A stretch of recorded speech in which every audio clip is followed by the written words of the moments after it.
Hello, this is Ray Capote for the Misfits Mystique. Welcome and cheers. So we continue to cover this wonderful book by Ralph L. Roberts, Mimosa, Memories of Marilyn and the Making of the Misfits. So Ralph Roberts was the masseur for Marilyn Monroe for about 3 years in the late 50s and early 60s. The book is co-written by Chris Jacobs, an IT specialist, and Hap Roberts, who was Ralph's nephew, and he was very close to Ralph. As you can see, I'm wearing something differently this time. So this would have been the type of outfit that Ralph would have worn when he gave massages. He said he typically wore like a bowling shirt, a t-shirt, and a pair of jeans. So when we left off last time, Ralph was getting ready to leave New York. He packed his station wagon. Marilyn Monroe left for Los Angeles, more than likely to do wardrobe tests for the Misfits. And Ralph said he was nobody without his station wagon. So he packed everything in there, all his massage equipment. He told Marilyn, look, I can't go out there on the plane with you, and I can't stay out there in LA because Paula Strasberg, which was Marilyn's acting coach, wanted him to take some bags out to Reno. Keep in mind, they were going to be filming in Reno, and they ended up filming there for about 3.5 months. There were a lot of delays in the shooting of that movie. And Roberts got a small part as the ambulance driver, and producer Frank Taylor contracted him to give massages also to Marilyn Monroe, Arthur Miller, and possibly Clark Gable, which he decided not to take up that offer because he wanted to spend as much leisure time with his wife, Kay, who was expecting a baby. So Roberts told Marilyn, you know, you're going to be out there about a week in LA. It'll probably take me about that long to drive cross country, and we'll probably arrive in Reno around the same time. And sure enough, they got there on the same day. So Ralph Roberts left New York on July 15th, 1960, and Marilyn left on her plane on July 14th and spent some time in Los Angeles. Turns out, the book that I covered before, Mimosa, excellent book, The Story of the Misfits by James Good. James Good was a journalist from Los Angeles, and he was given the rights to cover all of the filming of the Misfits. He writes down that Marilyn Monroe arrives in Los Angeles at 2:45 p.m. on July 20th, 1960. And does that date ring a bell? 9 years later, we walked on the moon. On July 20th, 1969. So there's all these connections, and Kennedy said in one of his first speeches, you know, by the end of the decade, I want to go to the moon, and sure enough, we did in 69. So on July 20th, Monroe arrives at the Reno airport, 2:45 p.m., with much fanfare, and there were about 200 fans waiting for her out there, and they kept waiting and waiting and waiting. So that was a typical thing that Marilyn had done throughout her career. And it was mentioned that she did that a lot because she wanted to look just right when she was in front of the media. And sure enough, she was in the airplane's bathroom changing her clothes. So she comes out a half hour later.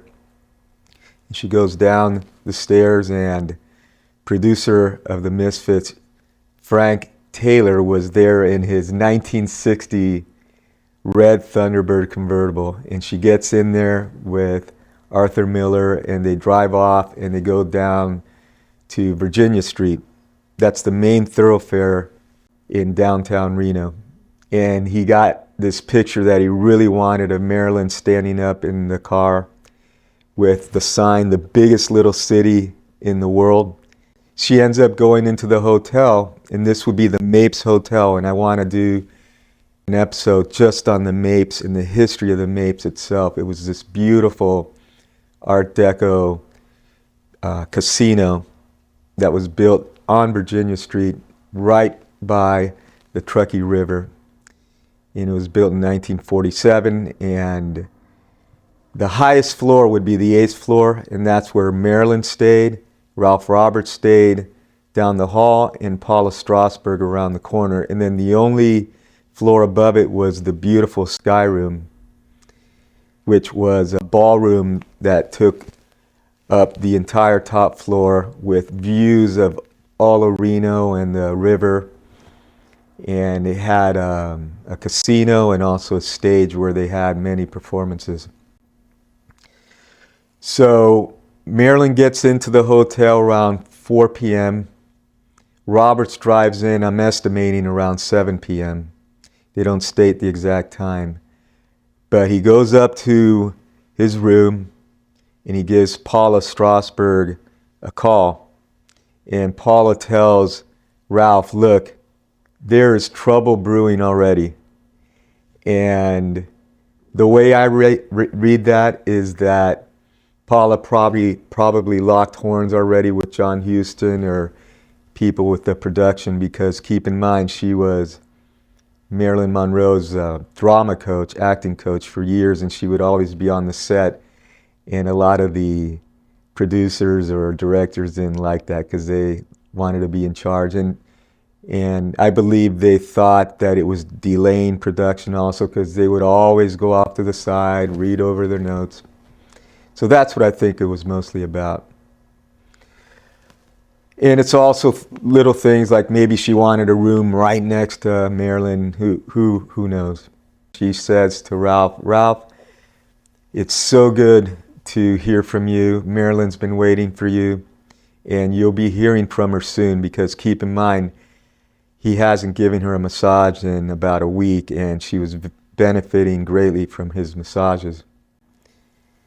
Ralph also describes, now keep in mind, this is the early 80s when he's transcribing all this.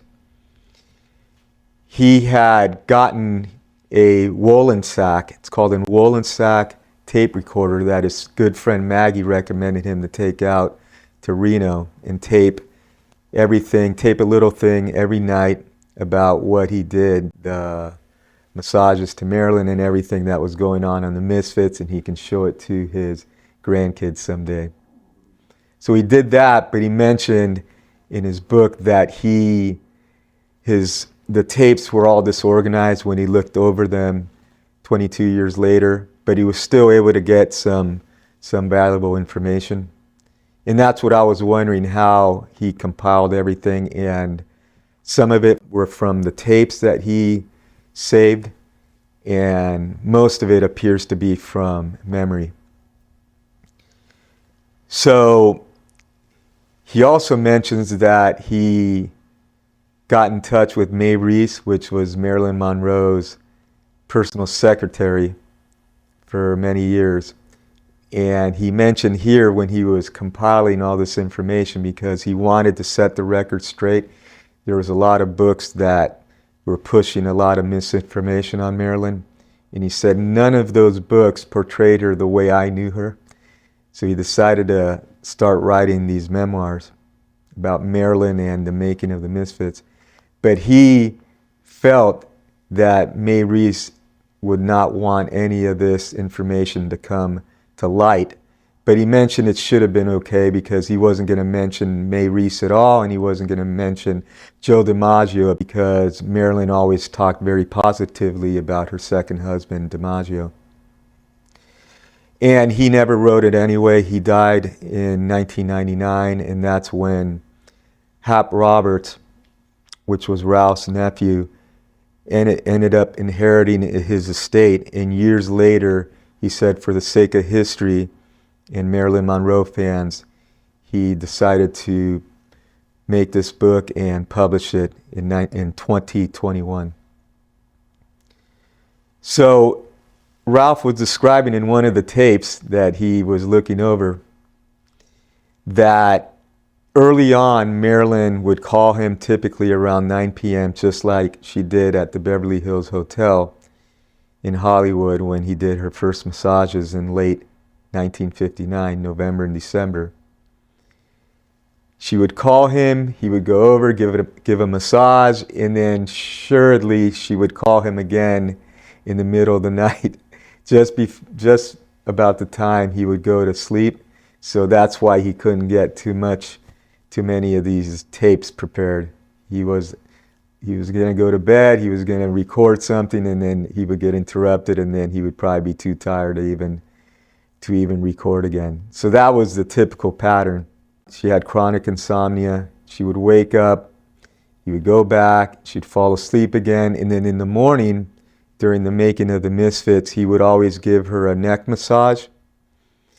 And Whitey Allen Snyder, which was Marilyn's makeup artist for many, many years, since the early 50s, he would start to put on her makeup, and then they had this lady named Agnes who would put on her blonde wig. Keep in mind, she wore a wig throughout the making of the Misfits because she just didn't want to go through all of the hair blowing and all of the treatments on her hair, because she was getting to be, she was 34 by this time. She did not want to damage her hair any further.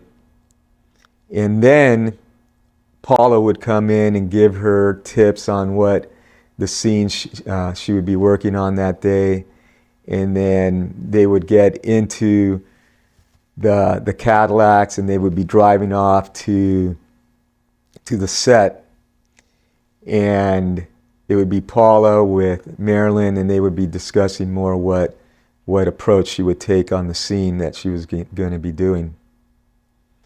So Roberts gets in, and they don't specify, but I'm assuming it was that very first night on the 20th of July of 1960 that he gets a call and he goes over to Marilyn's room to give her massage. And she says to him, "Hey Ralph, it's great to see you. Welcome to the biggest little city in the world." So Roberts notices immediately that everything is pitch dark, closes the door. There were some blackout curtains put up. All the windows were closed. And keep in mind, this was late July of 1960 in Reno. And it was well documented throughout the filming of the Misfits how hot it was. It was in the hundreds, and it even reached up into the 110s when they were filming. And oftentimes they were in rooms that were not air conditioned, the Styx house, the Odeon Saloon, and then the Dry Lake scenes. It was just blazing hot the whole time. And so he walks in and he is opening up his massage table, and Marilyn says to Roberts, "Hey Ralph, would you think it's okay if you give me a massage on my bed, and that way when I fall asleep you don't have to move me, from the massage table to the bed again and possibly wake her up?" He said, sure. And she said, "Are you sure it won't hurt your back?" So Marilyn was always very considerate of others. So Roberts is already dripping wet. I don't know if he had the plaid shirt on that night, but he had the t-shirt and it was already dripping wet because he realized Marilyn wanted it super hot in there and she wanted it super dark. So when he conducted the massage, there was just a sliver of light from the doorway that he used to be able to see her skin and where he needed to give the massage. And so he brought a bottle of Nivea oil and he was giving her the massage. He said there were few people or clients that he had given massages over the years that had that trait. In fact, he said there were clients of his that would take a shower just before, and right away when he gave the massage, they had a distinct odor, quote unquote, to their skin. But Marilyn didn't have any odor at all. Also, he attributed the possibility that there was a connection between that and the fact that she gave off this shock when he touched her skin the first time he gave her a massage. in late November of 1959 at the Beverly Hills Hotel, where she and her husband Arthur Miller were staying for the movie she was making at the time, Let's Make Love with Yves Montand. And he thought maybe it had something to do with the dermis, the layer just below the top layer of the epidermis, but he said it wasn't a scientific proof. He was just conjecturing. So he ends up giving her the massage. She does fall asleep, as she typically would. And as he was getting ready to leave, she asked Ralph, "Hey Ralph, would you mind fastening my bra?" So he went ahead and did that, and he left. And he gets back to his room, and it says here in his memoirs, he put that dripping wet t-shirt on a chair, and then he took a shower. And then when he got out, he made a mental note to buy some more uniforms, because he realized this was not going to be like Beverly Hills, because that was November. It was cooler weather. They had a fire going. It wasn't pitch dark. But here it was going to be blazing hot, and it was going to be totally dark. So he was going to get some more t-shirts, because he knew he was going to go through them. So my name is Ray Capote for the Misfits Mystique. Thank you for watching. And as always, cheers.